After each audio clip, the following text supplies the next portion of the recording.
안녕하세요. 반갑습니다. 지금부터 여러분들에게 토지 강의를 한번 해볼 텐데요. 우리나라에는 아직까지 토지 강의가 정립된 프로그램이 없습니다.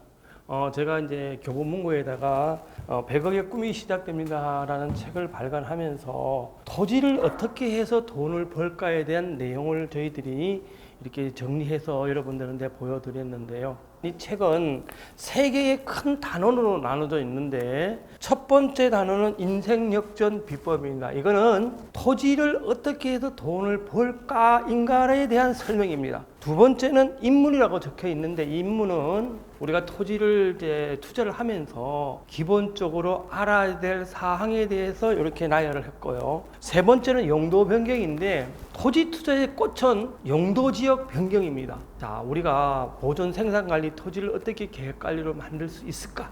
그 다음에 농림지역 토지는 어떻게 해지할 수 있을까? 계획관리 토지는 어떻게 해지해서 내가 큰 돈을 벌 수 있을까? 이렇게 세 단원으로 나누어져 있습니다. 그래서 여러분들한테 오늘 이 세 단원에 대해서 하나하나 대략적인 설명을 해드리면 여러분들이 토지 강의를 듣는 데 있어서 큰 도움이 되지 않을까. 그 다음에 토지 투자를 하시는 데 대해서 큰 도움이 될 거라고 보면서 커리큘럼을 하나하나 설명해 보이겠습니다. 첫 번째, 여기서 단타 3년에 15억 벌었다 이런 얘기했어요. 여러분들 단타 많이 들어보셨을 얘기예요. 배경은 세종특별자치시를 배경으로 하고 있습니다. 세종특별자치시가 우리가 행정수도가 되니 중앙정부가 내려가 있으면서 이 지역에 부동산이 많이 올랐어요. 그래서 이 지역을 우리가 데이터로 우리가 쓰면서 이 지역에서 돈을 벌었던 사람들의 이야기입니다. 저도 또한 마찬가지고요. 단타 3년에 15억 벌었다. 여러분들 단타 그러면 보통 짧은 기간에 큰 돈을 버는 걸 얘기하는데 한 3년 기간 내에 한 1억 정도를 벌 수 있는 그런 프로젝트를 보통 단타 이렇게 얘기합니다. 근데 많은 사람들이 단타 얘기하면서 실제 주변에서 단타로 돈 버는 사람들 여러분 보실 적이 거의 없을 거예요. 그러나 2013년부터 2017년까지 우리나라에서 5년간 6.8조 원이라는 큰 금액이 단타로 수익이 일어나는 현상이 나타나고 있습니다. 그러면 세종시에서는 어떤 지역이 단타가 일어났을까? 제가 한번 여러분들한테 보여드릴 텐데요. 부용리 509번지라는 것이 있습니다. 부용리 509번지가 2003년도에 개별 공시지가 8,510원이었는데 2019년에 얼마가 갔는가 하면 40만 9,600원이 됐어요. 20 몇 배 정도 올랐어요. 그 기간 동안에 2003년에서 2019년. 그러면 실제 이런 지역들이 세종시의 어느 지역이 그렇게 올랐을까? 자, 한번 여기 지도를 한번 제가 보여드리겠습니다. 자, 여기 지도에 여기 보시듯이 여기가 부용리 509번지인데 여기가 부용리 509번지고요. 요 왼쪽으로 보시면 여기 여러 가지 색깔이 이렇게 놓여져 있는 거 보죠? 이 지역이 행정중심 복합도시입니다. 그러니까 행정중심 복합도시가 있는데 그 주변 땅들이 급격하게 올랐어요. 그러니까 우리가 세종시 같은 경우는 3, 4생활권은 대학이 들어오는 지역입니다. 그 주변입니다. 근데 이 주변이 행정중심 복합도시가 되면서 땅 가격이 급격하게 올랐어요. 근데 이런 거를 우리가 여기서 2003년에 8,510원이 돼서 2019년에 40만 9,600원이 됐는데 여기 땅들 조사를 해보면 이건 개별 공시지가로 따져본 거고요. 실제 우리가 시세로 따져보면 근 100배도 오른 경우가 있습니다. 자, 이런 경우가 이제 우리가 단타가 가능한 지역인데 그러면 단타는 어떤 지역이 가능할까를 한번 보면 일단은 단타를 내가 하려고 그러면 국가에 뭐를 알아야 되는가 하면 정보를 알아야 됩니다. 국가가 어떤 일을 하려고 그러나 이런 정보를 알아야 돼요. 두 번째는 그 지역의 틈새 시장을 알아야 됩니다. 세 번째는 뭐가 중요한가 하면 매도 매수 시기가 중요해요. 자, 그러면 향후에 어떤 지역이 단타가 우리가 나올 것인가? 자, 이런 강의는 지금 이 책에 보면 36쪽부터 있는데 요거는 강의 때 제가 해드리겠습니다. 그 다음에 농사지어 8억을 버는 경우를 얘기하는 거면 아파트를 내가 1가구 1주택자가 아파트를 사서 2억에 사서 9억에 팔면 7억이 남죠. 그럼 여러분 세금을 냅니까 안 냅니까? 세금을 안 내죠. 이런 경우를 우리는 비과세 물건 이렇게 합니다. 그러면 토지는 비과세가 없나? 있습니다. 토지도 내가 2억에 사서 제촌 작용을 해서 9억이나 10억까지 팔면 세금이 없습니다. 자, 우리가 토지 같은 경우는 토지는 맨 처음에 임야인 상태 임야인 상태는 가장 원초적인 상태죠. 이때는 토지 한 평의 가격이 10만 원 미만 한 5만 원 이래 갈 수도 있어요. 토지 한 평의 가격이 3.3제곱미터의 가격이 5만 원 갈 수 있는데 임야를 우리가 토목을 해서 평탄 작업을 하면 뭐가 만들 수 있죠? 전답, 농지가 만들어질 수 있죠. 그럼 농지 상태에서는 우리가 30에서 40만 원 정도 이렇게 땅 가격이 형성될 수 있습니다. 그러면 그 다음에 농지인 상태에서 우리가 집을 지으면 뭘로 변해요? 대지로 변하죠. 그러면 대지로 변하면 땅 가격이 100에서 한 150만 원 이래 형성이 될 수 있습니다. 그러면 돈을 가장 많이 벌려면 어떻게 해야 돼요? 농지를 대지로 만드는 것도 괜찮지만 임야를 뭘 만들어야 된다? 대지를 만들 수 있는 능력이 있어야 되는 거죠.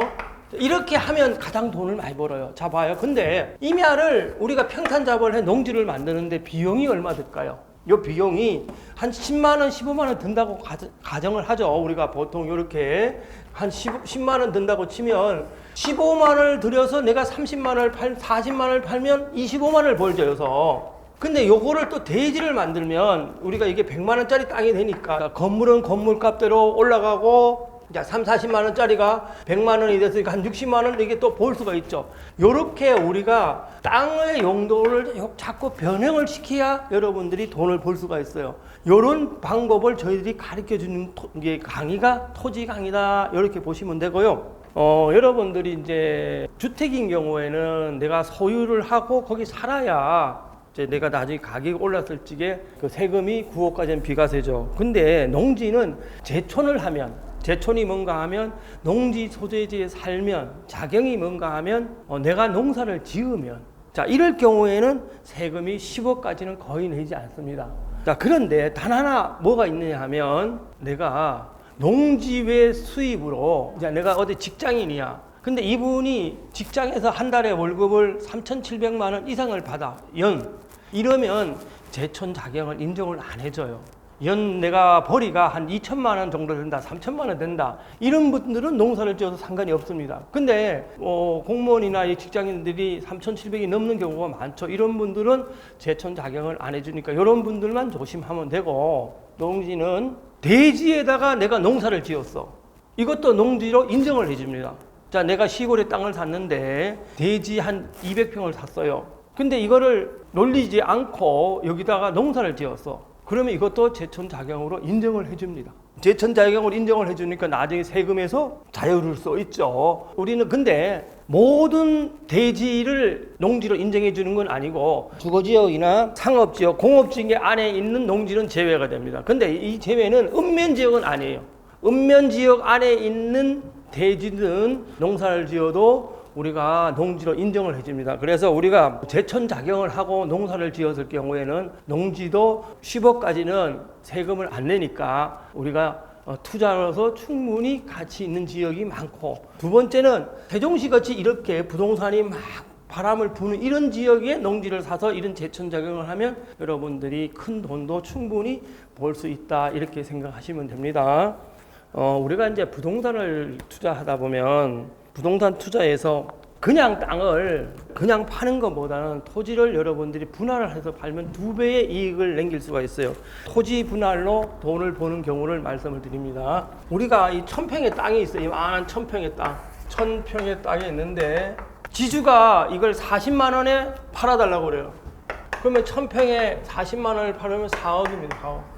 근데 이 1000평을 한꺼번에 팔라 그러면 팔기가 만만치 않아요. 왜요? 4억이라는 돈이 시골에서 작은 돈은 아닙니다. 큰 돈이다 보니. 근데 땅을 200평에 분할을 합니다. 하나, 둘, 셋, 넷. 그러면 여기에 200평, 200평. 이렇게 분할해서 팔면 40만 원에 팔면 금액이 같아요. 땅이 큰 면적은 이렇게 40만 원에 팔지만 작은 면적의 땅은 이걸 50만 원, 60만 원 팔아도 팔립니다. 이게 그러면 이거를 1000평을 60만 원에 만약에 분할해서 5개를 팔았다면 6억이고요. 1000평을 80만 원에 팔았다 그러면 8억입니다. 그러니까 그 동네를 조사를 해보면 됩니다. 그 동네에 작은 필지 면적은 얼마 정도의 대지가 팔리고 있는가 조사를 해보면 이게 지금 이 상태에서는 농지였어요. 이건 농지. 농지였을 때에는 40만 원에 팔지만 이게 분할해서 팔면 진반 지면 대지가 되니까 이걸 얼마에 팔 수 있어요? 80만 원에 팔 수 있습니다. 이거를 그러니까 한 필지, 두 필지, 세 필지, 네 필지, 다섯 필지를 한 필지씩 80만 원에 팔면 이게 얼마예요? 1억 6천이죠. 5르기 38억. 그게 결국은 우리가 농지를 그냥 이렇게 파는 것보다는 분할로 팔아야 땅 가격도 올라가고 분명히 수익도 충분히 이렇게 낼 수가 있습니다. 근데 이렇게 생각을 해서 파는 분들이 얼마나 계실까요? 제가 봤을 적에 저도 부동산을 하지만 이런 분들이 많지는 않습니다. 여러분들이 부동산이라는 것은 아이디어입니다. 아이디어. 내가 어떤 아이디어를 갖고 부동산에 접근하느냐 거기에 따라서 우리 여러분들이 수익을 창출할 수도 있고 수익이 어려울 수도 있습니다. 농지는 어떻게 한다? 분할해서 팔면은 2배의 이익도 낼 수 있는 게 농지입니다. 여러분들이 많은 고민을 해보시고 요런 것들을 여러분들이 이제 분할을 몇 제곱미터 밑으로 해야 되고 그다음에 분할을 어떻게 해야 되고 이제 요런 것들이 이제 강의 때 말씀을 드릴 거고요. 우리가 부동산 투자를 하면서 토지의 용도는 어떻게 생겼나를 많은 분들이 잘 모르세요. 근데 부동산 전문가 분들도 보면 계획관리 땅이 어떻게 생겼고 보존관리가 어떻게 생겼고 생산관리가 어떻게 생겼고 이거에 대해서 관심이 좀 이렇게 덜 이제 받고 있는데 실제 부동산을 제가 어느 정도 아시는 분들이라면 토지 강의에 있어서 요 정도는 알아야 되겠다 해서 제가 말씀을 드립니다. 부동산에서 우리가 기본적으로 계획관리 땅은 어떻게 생겼나 한번 보시면 계획관리 지역 토지 찾는 요령이 있습니다. 도시지역으로 편입이 예상되는 지역 또는 자연환경을 고려하여 제한적인 이용 개발을 하려는 지역. 도시지역으로 편입이 예상되는 지역. 자, 이 말은 도시지역으로 편입이 예상되는 이 말은 그러니까 결국 농촌지역이 난개발이 일어나서 도시지역에 준하는 모습을 갖추고 있다. 그러니까 결국은 농촌지역이 난개발이 일어나서 도시지역에 준하는 모습을 가지고 있다는 소리는 그 지역에 뭐가 들어있다? 농촌지역에 건물이 어느 정도 들어서 있는 지역. 그 지역에 건물이 어느 정도 들어서 있는 지역은 어떤 지역이다? 면사무소 주변, 또 마을 주변. 그러니까 결국은 계획관리 지역은 농촌에서 마을이 있는 지역 주변을 우리는 계획관리 지역이라 얘기한다. 이 말하고 상통이 됩니다. 그러니까 결국은 농촌에 갔더니 면사무소가 있고 리가 있습니다. 면 단위가 있고 리가 있으면 면사무소 주변이나 무슨 리 주변은 뭐가 있다? 이렇게 주택이 이렇게 집들이 들어서 있습니다. 이런 지역은 뭐라고 부른다? 계획관리가 하나에 밀집되어 있는 지역이다. 이렇게 보시면 됩니다.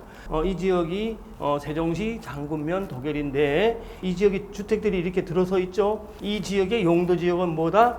계획관리입니다. 제가 여기서 지적 편집도를 한번 눌러보겠습니다. 이 색깔이 이제 무슨 색으로 변하나 한번 볼게요. 자, 이렇게 색깔이 여러분들이 보시다시피 약간 주황색 빛을 이렇게 띄고 있죠. 그럼 이 지역은 뭐다?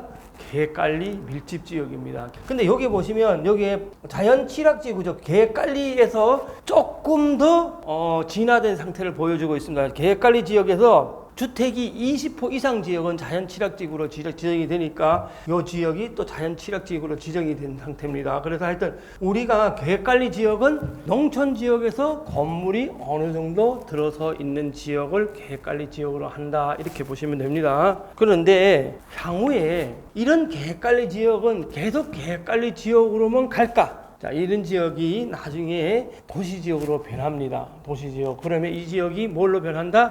주거지역이나 이런 상업지역으로 변할 수가 있어요. 근데 이제 도시지역으로 변하려 그러면 그 지역에 외부에서 주민들이 자꾸 밀려 들어와서 도시가 자꾸 난개발이 일어나면서 주택 문제, 교통 문제 이런 게 발달이 돼 버리면 이 지역은 뭘로 변한다? 도시지역으로 변할 수밖에 없습니다. 그럼 도시지역으로 변하는 것은 다음 강의 때 말씀을 드리기로 하고요. 이런 지역같이 우리가 농촌지역에서 마을이 이렇게 형성되어 있는 지역은 우리는 계획관리 지역이라 한다. 이렇게 말씀을 드리고요. 여기가 지금 현재 유선선병원입니다. 유선선병원. 근데 이럴 경우 여기 병원이 개발 제한구역 안에 지어져 있어요. 그러다 보니까 이 앞에 약국이 없습니다. 약국이. 그러다 보니까 여기 병원에 다니시는 분들이 약사를 어디까지 가는가 하면 이 산 너머에 가면 여기가 앞에 근성용지가 있는데 이까지 약을 사러 다닙니다. 약을 사러. 근데 요번에 약국이 어디 생기는가 하면 여기 사라고 써 있지 않습니까? 여기에 생겼습니다. 약국이. 근데 이게 개발 제한 구역인데 이게 여기다 건물을 지을 수가 없었어요. 근데 대전시에서 우리가 공익 사업을 하면서 도로 사업을 했는데 거기 주택이 하나 있었어요. 근데 그러다 보니 그분한테 이주권을 줄 수밖에 없는데 그 이주권을 산 사람이 여기에 와서 약국을 지은 거예요. 그게 약국을 지니까 여기 병원을 다니는 사람들이 거의 일로 올 수밖에 없겠죠. 그럼 하루 매출이 얼마가 일어났을 거예요? 건물을 진 사람이 60평을 지었는데 100평에다가 60평을 지었습니다. 이 땅에 100평에 지금 매매가를 얼마를 달라 그러면 35억을 달라 그럽니다. 그러니까 평당가가 얼마까지 갔죠? 3천만 원이 가는 거죠. 근데 이 땅의 가격이 평당 얼마 갔을까요? 한 200만 원, 300만 원 갈 수가 그것뿐이 안 갔겠죠. 그러면 200만 원, 300만 원 가는 땅이 얼마로 변했어요? 3천만 원이 변했으니까 결국은 15배가 뛴 경우, 그런 경우도 이렇게 나올 수가 있습니다. 그래서 이주권이라는 게 이제 잘만 사면 요술 방망이가 될 수도 있고 도깨비 방망이 될 수도 있는데 이런 경우가 이제 가끔씩 나올 수 있습니다. 그래서 여러분들이 수도권에서 저도 이주권이 가끔씩 나오는 걸 알고 있습니다.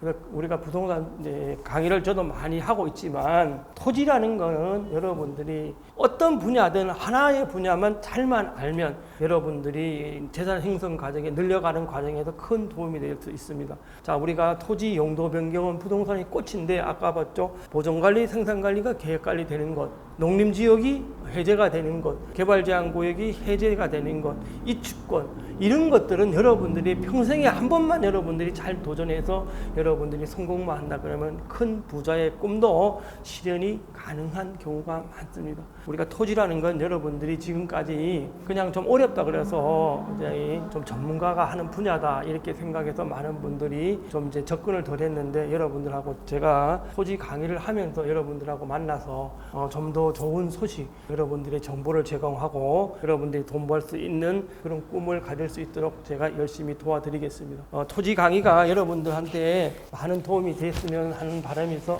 지금까지 제가 어떻게 하면 토지 강의로서 돈을 벌 수 있다 이런 강의를 하게 됐는데요. 앞으로 여러분들하고 많은 대화가 서로 있는 그런 공간에서 만났으면 좋겠습니다. 오늘 강의는 여기까지 하겠습니다. 감사합니다.